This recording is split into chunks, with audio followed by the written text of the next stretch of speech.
নামটা উঠা ভালো করে। আল হাবিবা খুব ঘন ঘন ইউটিউব ফেসবুক চালাতে গেলে অ্যাড চলে আসছে। তাদের খুব সুন্দর করে কিন্তু অ্যাডটা দেয়।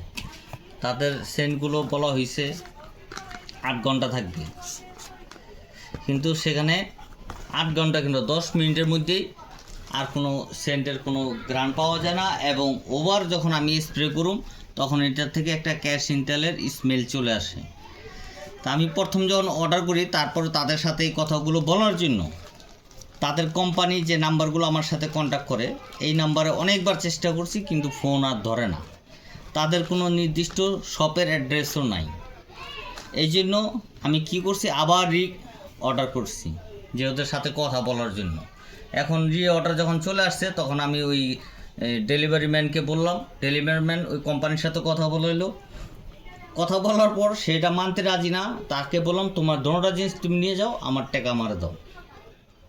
তারা দেখি উচ্চ পাচ্ছে কথা। তাদের ঠিকানা জিজ্ঞাসা করলাম যে তোমরা এটা কীভাবে কী করতেছো, কারণ জিনিস তো রাইট হওয়ার কথা। আর অনলাইনে একটা সুন্দর একটা জায়গা, এখানে তোমরা পরিবেশ নষ্ট করতেছো অনলাইনের।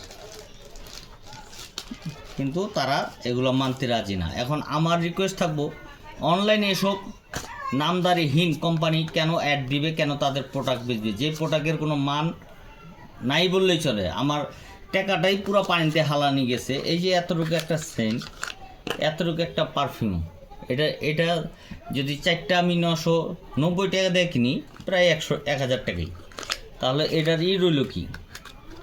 টাকার মান ভ্যালু হইতেছে। এটা অনলাইনে সোজা কথা চিটারি করা হচ্ছে জনসাধারণের সাথে। একটা তাদের দেখবেন একটা খুব কঠিনভাবে চলে আসে, এবং তারা এক পর্যায়ে আমি জিজ্ঞেস করার পর বলছে তাদের কেরানীগঞ্জ বাড়ি, কেরানীগঞ্জেই নাকি তারা এগুলো প্রস্তুত করে।